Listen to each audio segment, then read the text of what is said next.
मेरी मेरा बच्चे का बर्थडे है, आज मेरा उधर काम है, मेरा फैक्ट्री में काम है, आज मेरी बीवी का शादी है। इस तरह का बहुत कुछ बहुत कुछ बातें लोग बता सकते थे, लेकिन आपने ये सब ना करते हुए आप यहाँ पर बड़ी तादाद में इससे साबित होता है।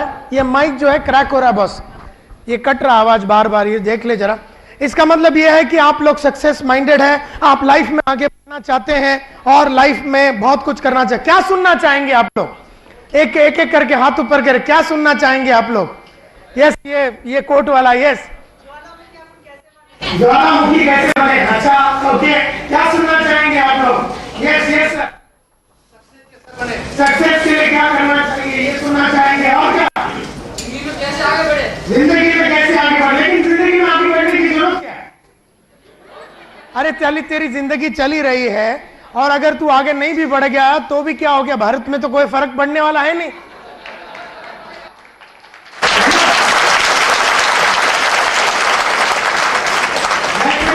देश में किसी ने बुलाया नहीं, ऐसी जबरदस्ती मुझसे आ गया।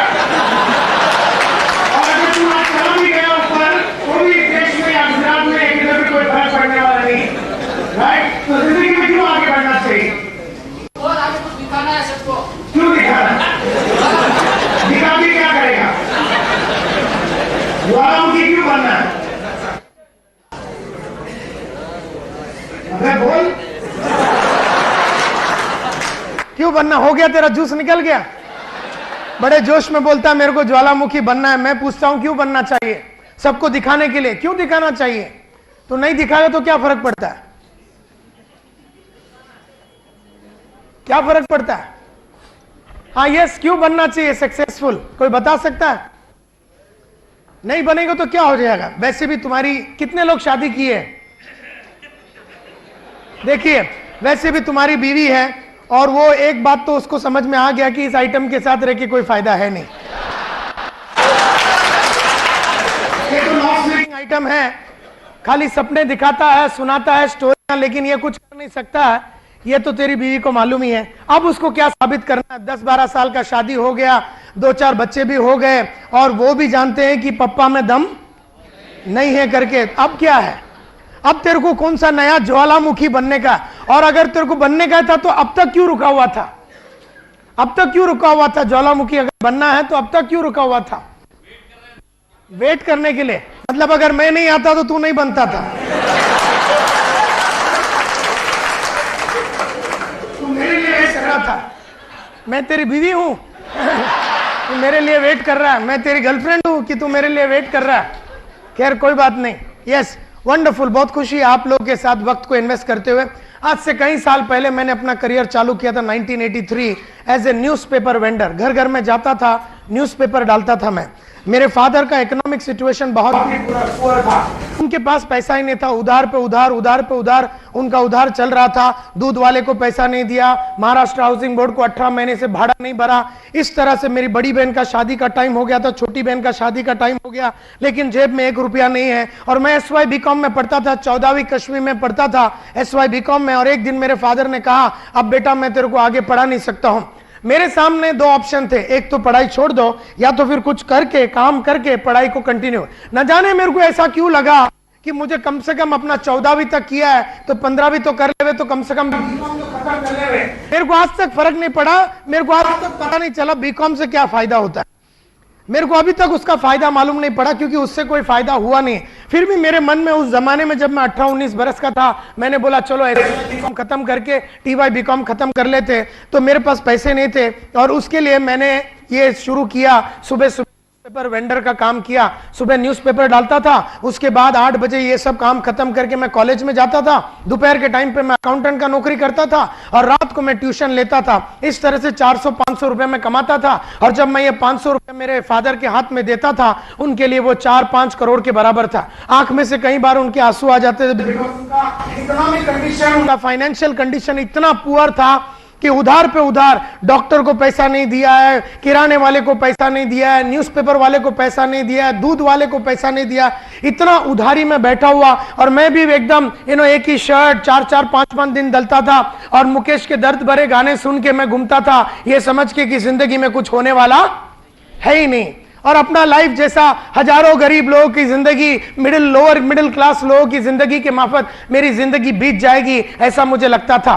तब राह चलते चलते 1985 में मुझे मिला स्वामीनाथन अय्यर, जो मेरे साथ स्कूल में पढ़ता था, और उसने मुझसे कहा कि तू करता क्या? मैंने पूरी कहानी सुनाई कि मैं क्या करता हूं। बोलता, संतोष तू न्यूज़पेपर डालता है, तेरे को मालूम है वो कुलकर्णी, अपना गली का कुलकर्णी जो पिछले 30 साल से न्यूज़पेपर डालता है, जिस पेड़ के नीचे बैठा है उसी पेड़ के नीचे 30 साल से बैठा हुआ है।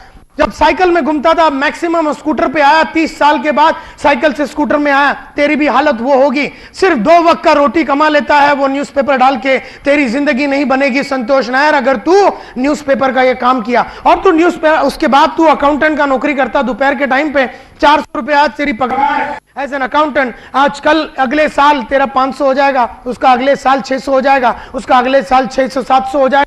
आज से 15 साल के बाद जब तेरी उम्र 35-36 की होगी, तेरा इनकम जो है सिर्फ 4 से 5 हजार रुपया होगा। 4 से 5 हजार रुपये में तू किस तरह का जिंदगी जिएगा? तू क्या शादी करेगा? तू क्या बच्चा पैदा करेगा? और उन लोगों को किस तरह का जीवन देगा? तेरे माँ बाप के सपने कभी साकार नहीं होंगे। तेरे जो पर्सनल सपने हैं, जो चाहत है, तेरी जो पर्पस है, टारगेट है, लक्ष्य है, ये कभी साकार नहीं होंगे।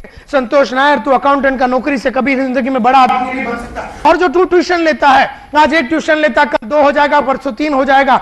आज 125 रुपया तेरे को एक ट्यूशन में मिलता है, कल तू 2 ले लेगा, 250 हो जाएगा, 3 लेगा। लेकिन मैं तेरे को बोलता हूं, तू अपने जिंदगी में कभी कोई बड़ा आदमी बनने का सपना जो था तेरा स्कूल में, वो सपना तेरा कभी साकार नहीं होगा। क्योंकि एक अकाउंटेंट का नौकरी करके, एक न्यूज़पेपर वेंडर बन के और एक ट्यूशन टीचर बन के बड़ा आदमी नहीं बन सकता। तेरे लाइफ में कोई अचीवमेंट होने वाला नहीं है। ये जब स्वामीनाथन अय्यर ने मुझसे कहा तो मैं बोला, यार अय्यर ऐसा डरा मत, अब करना क्या है तू मेरे को बोल। ये तो तूने बोल दिया कि ये सब जीवन से, इससे कुछ जीवन बनने वाला है नहीं, लेकिन करना क्या है ये मेरे को तू बता।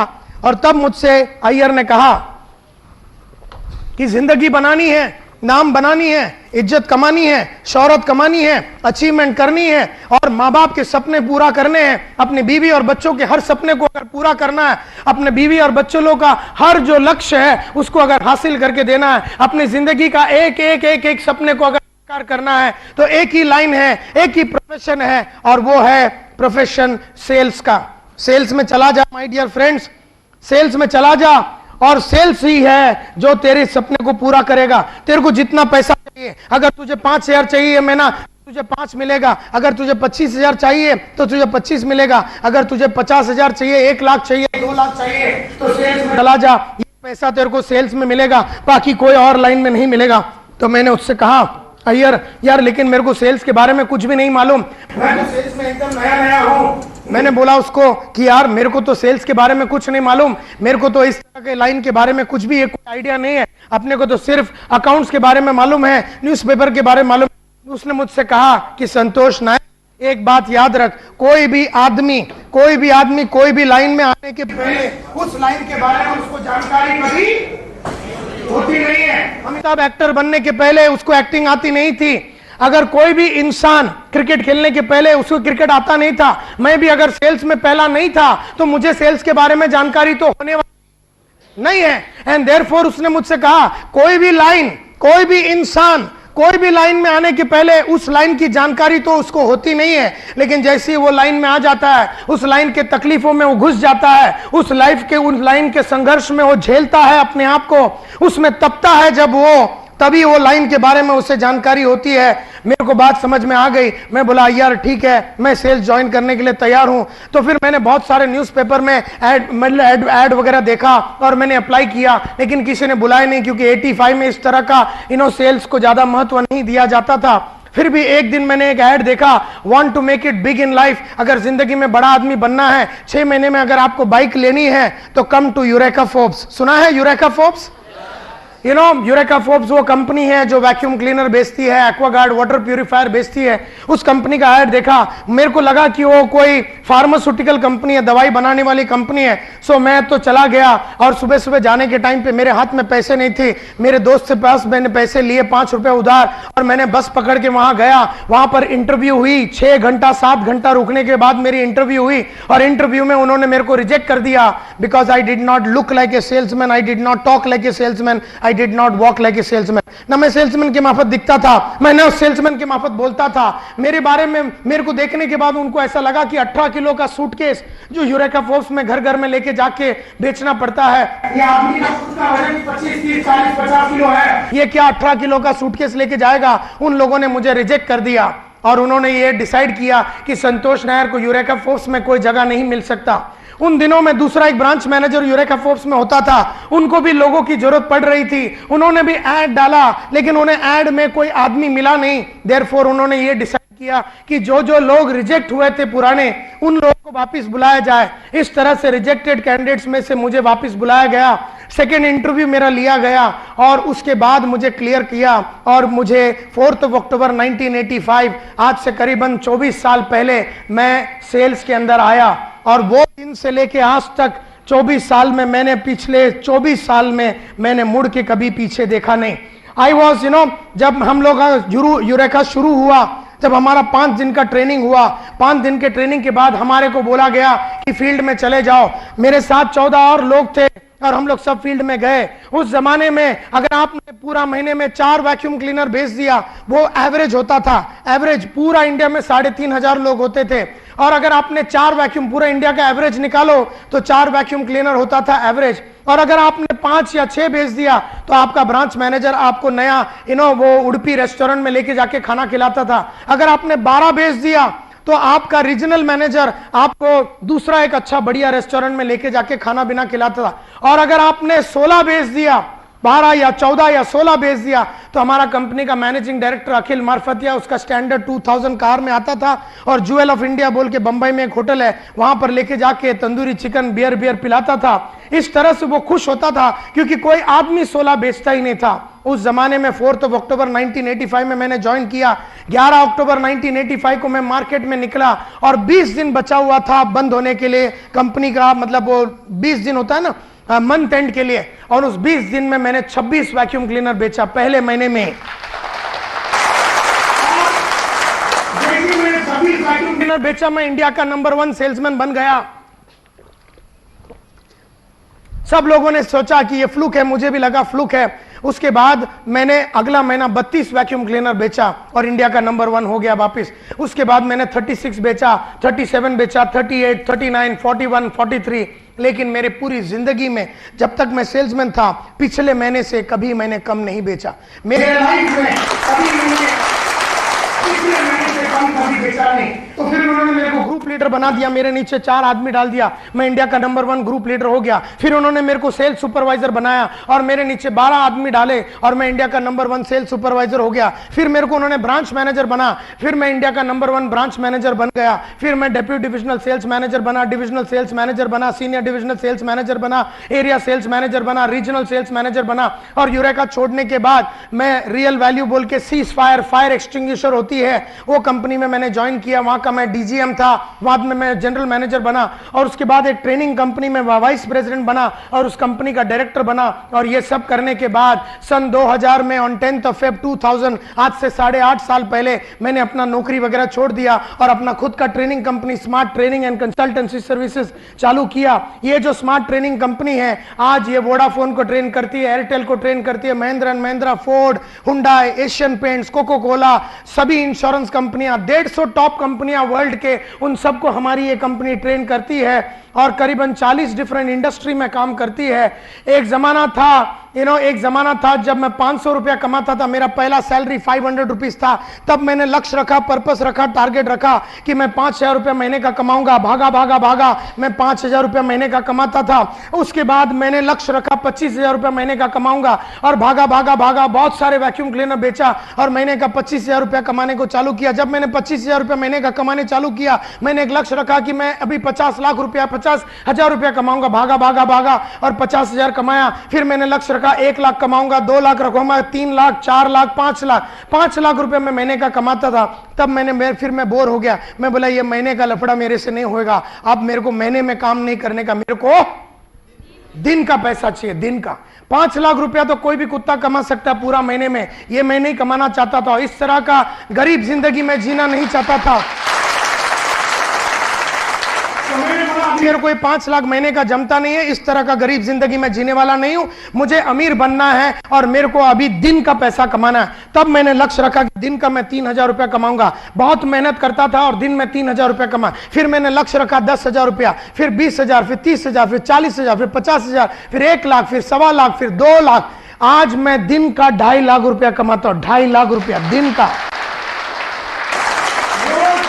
रोज 2.5 लाख रुपया कमाता हूं। Every day I make 2.5 lakh rupees. और अगर संतोष नायर को हायर करना है तो पहले पैसे रखो और 6 महीने के बाद वाला डेट आपको मिलेगा, यानी 6 महीने तक रोज बुक्ड है मेरा पूरा कैलेंडर। और इस तरह से मुझे याद है मेरा पहला घड़ी था हेनरी सैंडोस एंड फिल्स, जो मेरे फादर ने मेरे को दिया था। वो मेरे ख्याल से सेकेंड हैंड भी नहीं, 25वां हैंड था। यू नो, ब्लू कलर का उसका स्ट्रैप होता था, इस तरह का बेंटेक्स का स्ट्रैप होता था। वो मेरे को याद है 25 रुपए में लिया होगा। और उसके बाद मेरा जो पहला घड़ी था जो मैंने अपने जेब से कमाया था वो था सिटीजन गोल्ड कलर का, उसमें 750 रुपए में मैंने लिया था। अगला घड़ी मैंने देखा कि मैं 1250 का टाइटन लूंगा। फिर मैंने अगला घड़ी लिया जो 5,000 रुपए का टाइटन इंसिग्निया था। उसके बाद मैंने अगला घड़ी लिया जिसका रैडो था 22,500 रुपया। फिर मैंने घड़ी लिया 50,000 का। इस तरह से एक एक करते करते अब जो मैं घड़ी पहनता हूं वो 4,90,000 रुपए का है। यू नो,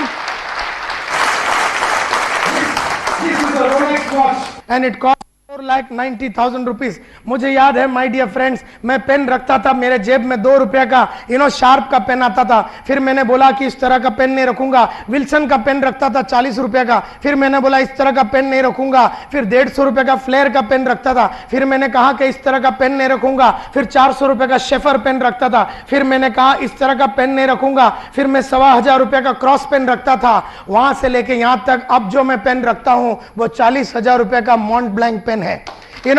मुझे याद है माय डियर फ्रेंड्स कि मैं ट्रेन के, जब आपने ट्रेन बंबई का ट्रेन देखा होगा किस तरह का ट्रेन होते हैं क्राउडेड। मैंने डिसाइड किया कि अब मैं ट्रेन में नहीं जाऊंगा। तब मैंने Kawasaki Bajaj, second hand Kawasaki Bajaj खरीदा। थोड़े दिन के बाद मैंने बोला अब मैं इसके ऊपर नहीं बैठूंगा, तो राजदूत 175 स्पेशल नया वाला गाड़ी मैंने खरीदा। फिर मैंने ये डिसाइड किया कि मैं इसके ऊपर ज्यादा दिन बैठूंगा नहीं, तो मैंने सेकंड हैंड प्रीमियर पद्मिनी खरीदा। 1 साल के बाद मैंने ये डिसाइड किया कि इसके ऊपर मेरी जिंदगी चलेगी नहीं, तो मैंने मारुति फर्स्ट हैंड मारुति 800 खरीदा। फिर मैंने बोला इसमें मैं अपनी जिंदगी नहीं बताऊंगा। फिर मैंने एयर कंडीशन मारुति खरीदी। फिर मैंने बोला इसके ऊपर ज्यादा दिन रहने का नहीं, और मैंने एस्टीम गाड़ी खरीदी 5 लाख 5.5 लाख का मारुति एस्टीम। मारुति एस्टीम खरीदने के बाद मैंने बोला इसके ऊपर ज्यादा दिन बैठने का नहीं, और फिर मैंने 14 लाख रुपए का हुंडई सोनाटा लिया। फिर मैंने 2 साल के बाद ये डिसाइड किया कि इसके ऊपर ज्यादा बैठने का नहीं। अब मैं 54 लाख रुपीस का मर्सिडीज चलाता हूं, 54 लाख रुपीस का। My dear friends, मैं एक चीज में हमेशा मानता हूं कि ठहरा हुआ इंसान और रुका हुआ पानी दोनों सड़ जाता है।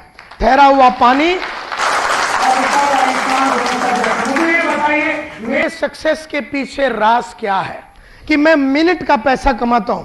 अब मेरे से ना अगर किसी को मिलना है, मुझसे अगर किसी को मिलना है, साधारण मिलने का, अगर आपको खाली मेरे से डिस्कशन करना है, मतलब धंधा बिंदा तो नहीं हुआ है, सिर्फ मुझसे मिलना है, मिलने का, खाली मुझसे मिलने का, मेरे सामने बैठने का 25,000 रुपया लेता हूं मैं।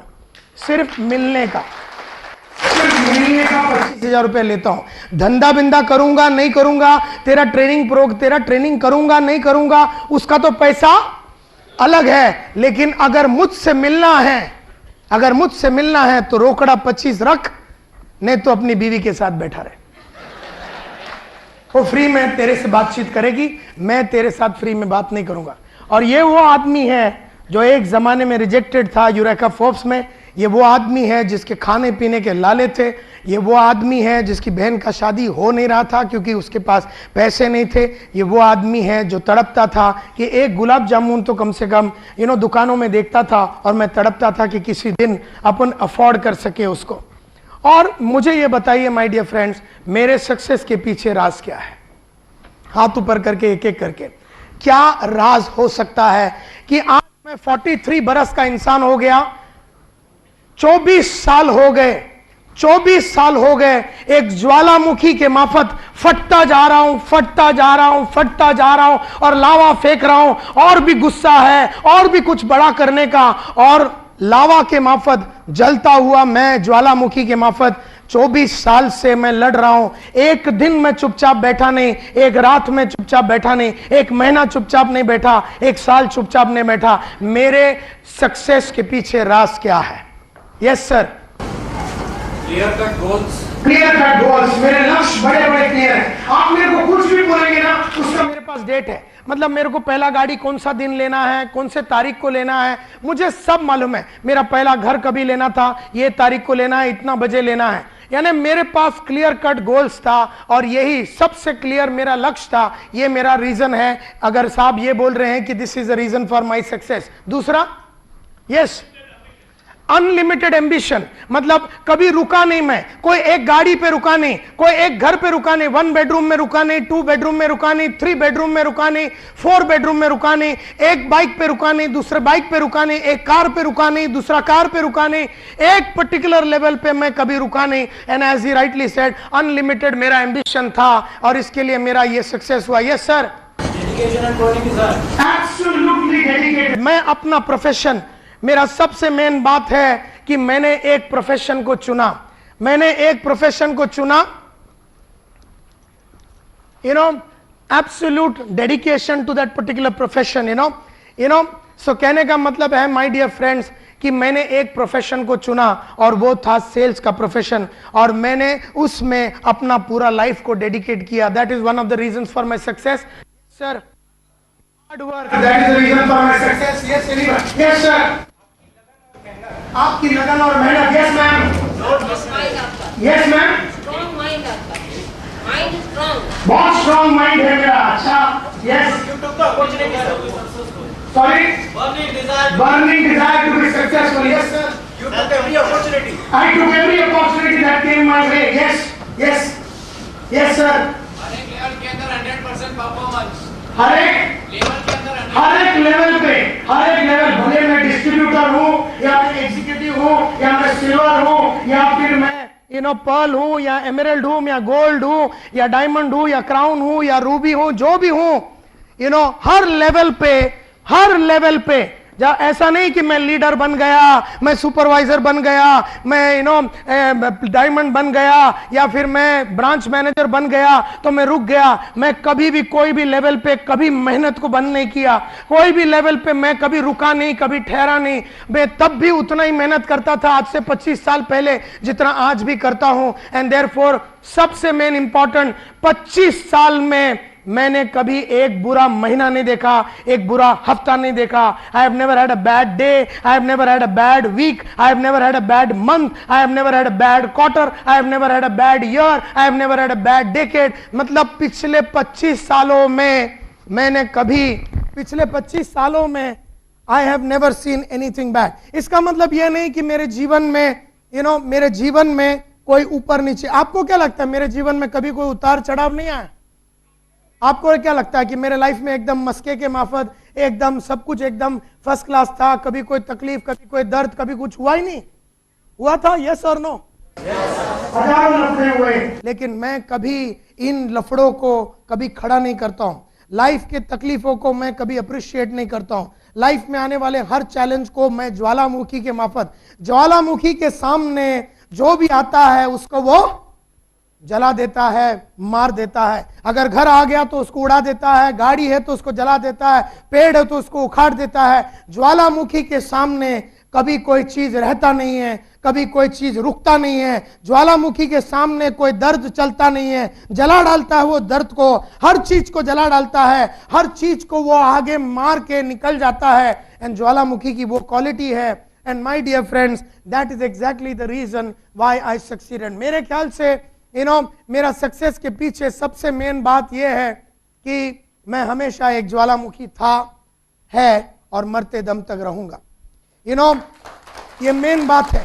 आई हैव डिसाइडेड कि मैं मरते दम तक किसी भी कीमत में हारने वाला नहीं हूं। भले लाइफ में लाख लफड़े हो जावे, भले लाइफ में लाख चैलेंजेस आ जावे, भले लाइफ में लाख अप्स एंड डाउन्स आ जावे, लेकिन ना मैं हिलने वाला हूं, ना मैं रुकने वाला हूं। मैं हर चीज को, मेरे सामने आने वाली हर तकलीफ को मैं जला के आगे बढ़ने वाला हूं। अपनी गरीबी का ढिंडोरा पीट के मैं घूमने वाला नहीं हूं, अपनी तकलीफों का ढिंडोरा पीट के मैं घूमने वाला नहीं हूं। और मैं जिंदगी में हर तकलीफ को मार के, गिला के, अपने पैर के नीचे रौंद के मैं आगे निकलने वाला हूं, क्योंकि मैंने अपने आप को ज्वालामुखी हमेशा रखने का डिसाइड किया है। और वो डिसीजन पक्का है, इसमें कोई चेंज नहीं है, इसमें कोई डिबेट नहीं है, इसमें कोई चर्चा नहीं है, इसमें कोई नेगोशिएशन नहीं है कि मैं हिलने वाला नहीं हूं।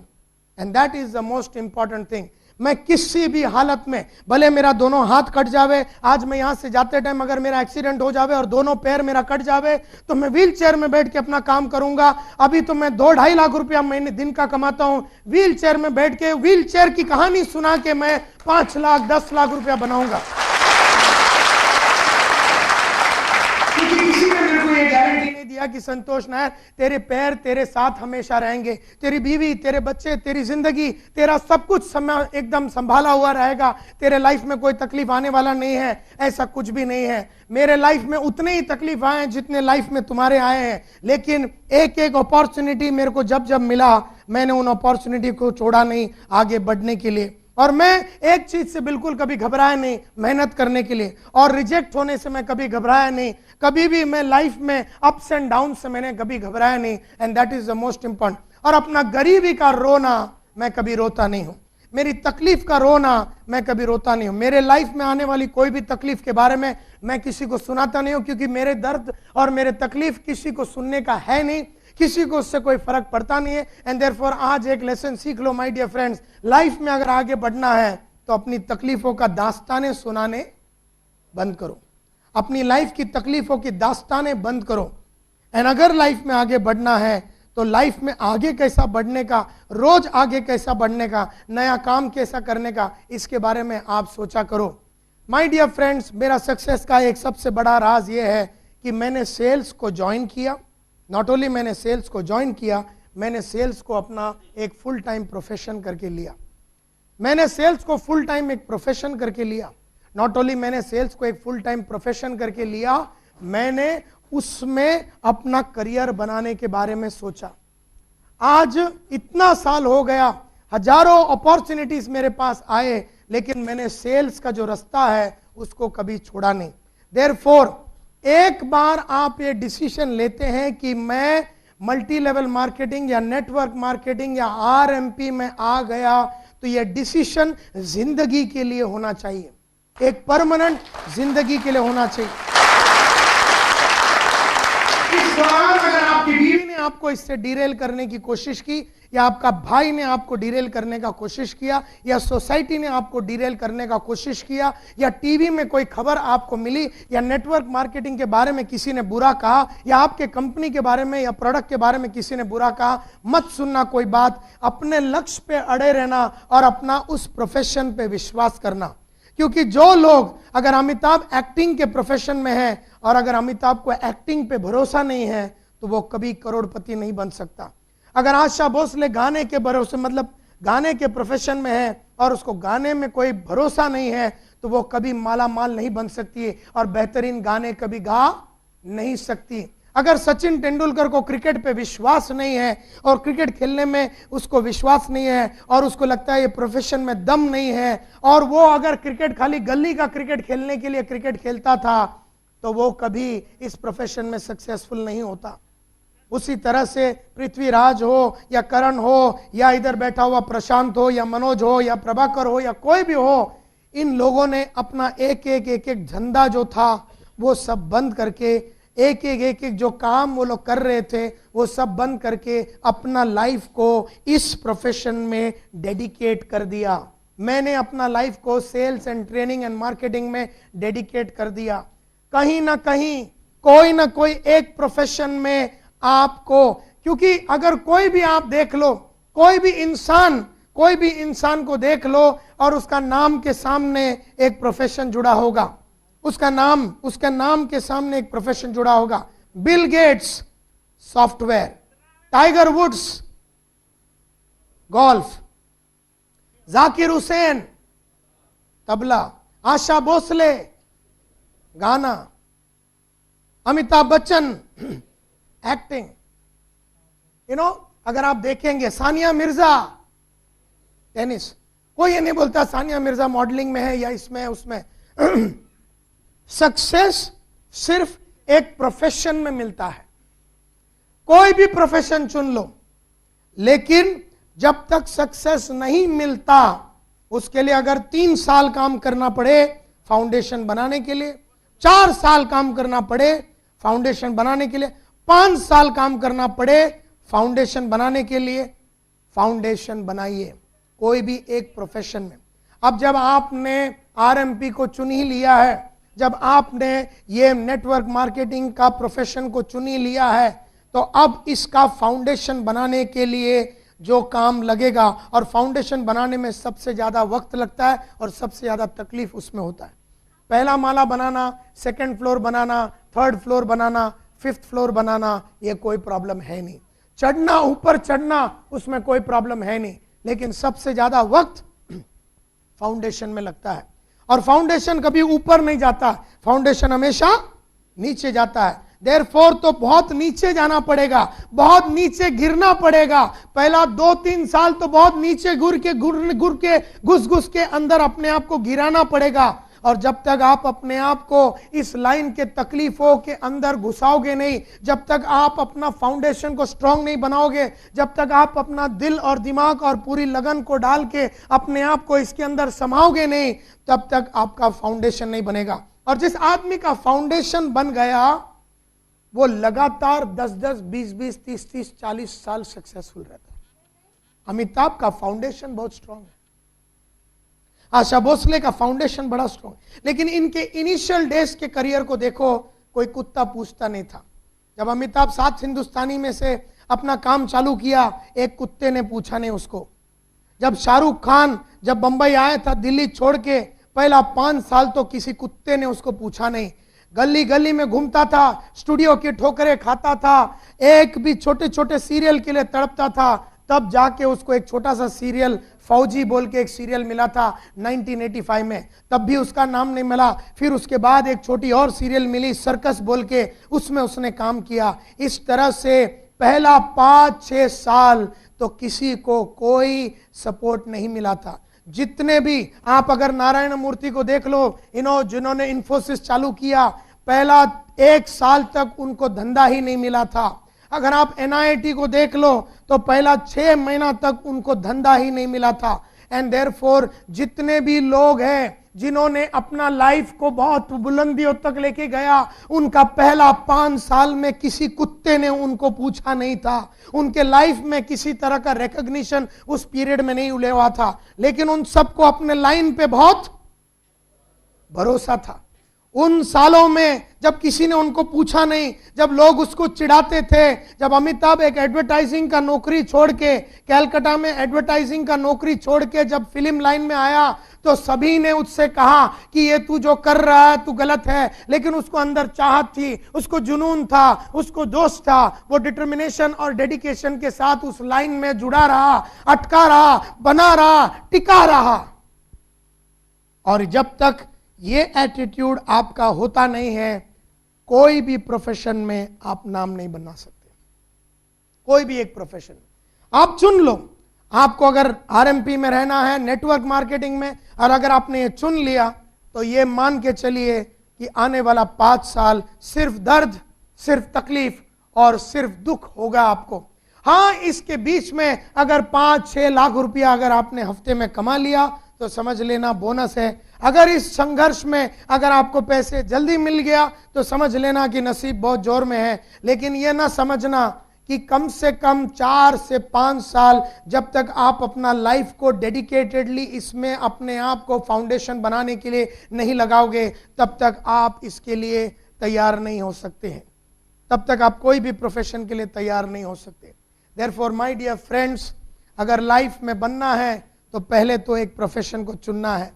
मुझे नहीं मालूम कि आपने दिल से इसको चुना या जबरदस्ती ही चुना या मजबूरी में चुना, लेकिन इससे कोई फर्क नहीं पड़ता। आपने दिल से आप आरएमपी में आए या मजबूरी में आरएमपी में आए या किसी ने जबरदस्ती किया, अब आ ही गए हो, अब आ ही गए हो तो इस पे अविश्वास न करना। अब आ ही गए हो तो इस पे विश्वास करो। अब आ ही गए हो, जबरदस्ती ही सही, जानबूझ के नहीं तो किसी ने धक्का मारा, किसी ने कोई अपलाइन ने आपको स्टोरी सुना दी और आपको इस लाइन में ले आया, तो मेरे ख्याल से अब आ ही गए हो तो इसको अपना प्रोफेशन करके मान लो। अब तो मैं भी आ गया 19 इयर्स में, जब मैं सेल्स में आया स्वामीनाथन अय्यर के बोलने पे, उसने मुझे मोटिवेट किया और मैं तो मोटिवेट होने के लिए बैठा ही था, क्योंकि मेरे पास गंवाने के लिए कुछ भी था ही नहीं कुछ भी, और आपके पास भी गंवाने के लिए कुछ नहीं। यहां बैठा हुआ कोई भी आदमी कोई करोड़पति है नहीं कि वो अगर आरएमपी में आ गया तो उसके करोड़ों लूट जाएंगे। एक बात तो पक्का है, जहां है वहां से आप उठेंगे ही, वहां से आप आगे ही बढ़ेंगे, वहां से पीछे जाने का तो सवाल ही उठता नहीं है। देयरफॉर अब आ ही गए हो, इस प्रोफेशन को मान करो, इसकी सम्मान करो, इसकी इज्जत करो, इसको सलाम करो। जिसने अपने ही प्रोफेशन की मान सम्मान नहीं की, उस प्रोफेशन ने कभी उसको मालामाल नहीं किया, उस प्रोफेशन ने उसको कभी मालामाल नहीं किया। देयरफॉर कभी नेटवर्क मार्केटिंग को गाली न देना, कभी किसी को गाली देने नहीं देना, कभी भी इसके ऊपर अविश्वास नहीं करना, क्योंकि जैसे ही आपको अविश्वास होता है आपके लाइन के ऊपर, वो लाइन आपको पैसे देर से देगा। And that's the first lesson that I learn. Now कैसे बनते हैं कोई प्रोफेशनल? मुझसे बहुत सारे लोग पूछते हैं, नायर साहब हमें भी बनना है प्रोफेशनल। एक प्रोफेशनल कौन होता है? मुझे ये बताइए, कौन कौन से प्रोफेशन है इस दुनिया में? कौन से प्रोफेशन है इस दुनिया में? बताइए। डॉक्टर है, बराबर है, चार्टर्ड अकाउंटेंट है, लॉयर है, यू नो, पुजारी, ओके पुजारी है, ओके पुजारी है, चार्टर्ड अकाउंटेंट है, इंश्योरेंस एजेंट है, ये सब अलग अलग टाइप के प्रोफेशन है माय डियर फ्रेंड्स। सबसे मेन बात याद रखिए, ये जो है profession, how do you become a professional? Professional बनने के 4 ई होते हैं। ई फॉर एलिफेंट जिसको बोलते हैं। एक प्रोफेशनल का 4 ई होता है, 4 ई। सबसे पहला होता है एजुकेशन, सबसे सेकंड होता है एग्जामिनेशन, सबसे तीसरा होता है एक्सपीरियंस, और चौथा होता है एथिक्स। आपने कई नाम लिए, आपने कहा प्रोफेशन है डॉक्टर का, लॉयर का, इंजीनियर का, आर्किटेक्ट का, इंश्योरेंस एजेंट का, आपने कहा ये सब प्रोफेशंस है, बहुत करेक्ट है आपने कहा। मुझे ये बताइए, इन सभी लोगों ने, ये जितने भी प्रोफेशंस आपने नाम लिए, सबसे पहला उन्होंने क्या किया? सबसे पहला उन्होंने क्या किया? उस लाइन के बारे में पढ़ाई की, उस लाइन के बारे में पढ़ाई की। अगर डॉक्टर है तो वो कोई मेडिकल कॉलेज में गया, कितने साल का एडमिशन लिया उसने? 5 साल का। अगर कोई इंजीनियरिंग ज्वाइन किया तो कितने साल का एडमिशन लिया उसने? 4 साल का। अगर कोई आर्किटेक्चर का लाइन में गया, कितने साल का उसने एडमिशन लिया? 4 साल से 5 साल। इसी तरह से कोई इंजीनियर बनना चाहता था तो उसने उस लाइन में 4 से 5 साल का पहला एडमिशन लिया। ये 4 से 5 साल में वो इंजीनियर और डॉक्टर कहां रहता था? कहां रहता था उस जमाने में? जब वो इंजीनियरिंग कर रहा है या डॉक्टरी कर रहा है तो कहां रहता था? वो हॉस्टल में रहता था। हॉस्टल में बैठ के पूरी दिन क्या करता था? पढ़ाई करता था। दिन में कितना घंटा पढ़ाई करता था? कि अगर इंजीनियर बनना है, डॉक्टर बनना है, आर्किटेक्ट बनना है, कितना घंटा पढ़ाई करता था? 8 घंटे, 10 घंटे, 9 घंटे वो पढ़ाई करता था। और फुल डे ये मोटे मोटे किताब, 1000 पेज की किताब, 800 पेज की किताब, 500 पेज की किताब, वो डॉक्टर या लॉयर या आर्किटेक्ट या वो जो भी आदमी है, जो भी प्रोफेशन है, उस प्रोफेशन के बारे में पढ़ाई करता था, पढ़ाई करता था, पढ़ाई करता था, पढ़ाई करता था और उसकी गहराई में जाता था। अच्छा, उसने पढ़ाई कर दिया तो कॉलेज ने उसको सर्टिफिकेट दे दिया, राइट और रॉन्ग? रॉन्ग। क्यों? अच्छा, तो पढ़ाई के बाद क्या करना पड़ता था? एग्जाम देना पड़ता था। कि साले तेरे को सब समझ में आई है कि नहीं? तो वो लोग एग्जाम देना पड़ता था, 3-3 घंटा 4-4 घंटे का एक सब्जेक्ट के ऊपर एग्जाम होता था। 1 semester, 2 semester, 3 semester, 4 semester, 5 semester, 8 semester, 12 semester, ऐसा एक सेमेस्टर में एक सब्जेक्ट को क्लियर करने के बाद, एग्जाम देने के बाद उनके हाथ में 4.5-5 साल के संघर्ष के बाद एक सर्टिफिकेट आता था। डॉक्टर संतोष नायर LLB, संतोष नायर B आर्क या आर्किटेक्चर का उसको ये किताब मिलता था। तो माय डियर फ्रेंड्स, ये जितने भी प्रोफेशन होते हैं, सबसे पहला उस प्रोफेशन में गहराई में पढ़ाई करते थे लोग, और वो होता है एक प्रोफेशनल की पहली निशानी, और एग्जाम देता है। उसके बाद वो मार्केट में उतरता है, कोई बड़े लॉयर के नीचे काम करता है, कोई बड़ा आर्किटेक्ट के नीचे काम करता है, कोई बड़ा डॉक्टर के नीचे काम करता है, कोई बड़ा हॉस्पिटल में काम करता है, और वो लेता है क्या? एक्सपीरियंस। और 3-4-5 साल के एक्सपीरियंस को लेने के बाद अपने एथिक्स को यानी वादा करता है कि मैं झूठ नहीं बोलूंगा, मैं किसी तरह का गलत काम नहीं करूंगा। ये सब करने के बाद अपने एथिक्स को डालते हुए वो अपना प्रोफेशन को चालू करता है।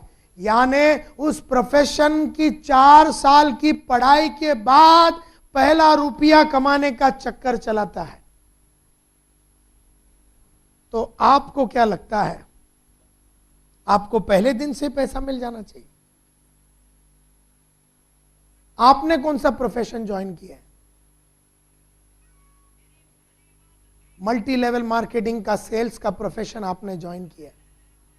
अब अगर मैं आपको बोलूं कि कोई कॉलेज में जाके 4 साल का कोर्स कीजिए मार्केटिंग के बारे में, सेल्स के बारे में, कि सेल्स में कैसे बात करना है, कैसे बैठना है, कैसे खड़ा रहना है, अगर मैं आपको बोलूं 4 साल का कोर्स कीजिए, तो क्या आप करेंगे? नहीं करेंगे। क्यों नहीं करेंगे? क्योंकि या तो आपके पास टाइम नहीं है, या तो आपके पास उतने पैसे नहीं है कि आप अपना 4 साल एक कॉलेज में जाके। लेकिन एक बात याद रखिए माय डियर फ्रेंड्स, कोई भी लाइन में सक्सेसफुल होने के लिए उस लाइन की पूरी जानकारी तो तुम्हें लेना ही पड़ेगा। अब मैं जब आपको पूछता हूं कि 4 साल आप कोर्स कीजिए, आप बोलते हैं कि मेरे पास टाइम नहीं है, तो चलो ठीक है, मत जाइए, कोर्स मत कीजिए, लेकिन पहला वाला ई तो पूरा करना ही पड़ेगा। तुम्हें पहला वाला ई तो पूरा करना ही पड़ेगा। वो भले आज आप ये कंपनी में हो या कल आप एक्टिंग में चले जाओ। नसीरुद्दीन शाह 4 साल का कोर्स किया था नेशनल स्कूल ऑफ ड्रामा में से। पुरी ने नेशनल स्कूल ऑफ ड्रामा में से 4 साल का कोर्स किया था। शबाना आजमी ने 4 साल का एक्टिंग का कोर्स किया था। अनुपम खेर ने 4 साल का एक्टिंग का कोर्स किया था। आज बड़े पैमाने में ये लोग एक्टर बने हैं क्योंकि उन्होंने अपना पहला ई कंप्लीट किया। याद रखना माय डियर फ्रेंड्स, पहला तो एक प्रोफेशन को चुनिए और उसको चुनने के बाद उसकी पढ़ाई को शुरू कीजिए, क्योंकि जब तक आप उसकी पढ़ाई को पूरा नहीं करेंगे तब तक आप तड़पते रहेंगे। और आज अगर आपने अपना बैकग्राउंड देख लिया, अगर आपने अपना लाइफ को अगर देखा, तो आपने देखा होगा कि आपने बड़े पैमाने में पैसा अगर नहीं कमाया है तो इसलिए नहीं कमाया है क्योंकि अब तो पहली बात तो आपने एक प्रोफेशन को अब तक चुना ही नहीं था, और फिर अगर आपने चुना तो उस प्रोफेशन में आपने कभी पढ़ाई किया नहीं। एंड देयरफॉर आज तक आपको पैसे कभी बड़े पैमाने में नहीं मिले। आज तक आपको साहब पैसे बड़े पैमाने में नहीं मिले। वो इसलिए क्योंकि अब तक आपने एक प्रोफेशन को दिल से चुना नहीं है, दिल से। और अगर चुन लिया तो उस पे विश्वास पूरी तरीके से किया नहीं, और अगर विश्वास किया तो उसकी पढ़ाई पूरी की नहीं। अब मैं नहीं बोलता हूं कि आप लोग 4 साल का कोर्स जाके कीजिए, लेकिन मैं ये जरूर चाहूंगा कि आप ये लाइन में आने के बाद रोज मार्केट में जाके अपना एजुकेशन को पूरा करने का चक्कर चलाइए। देयरफॉर पहला 2-3 साल तो आपको ये लाइन में सिर्फ इसलिए रहना है क्योंकि आपको एक चीज पूरा करना है। वो क्या?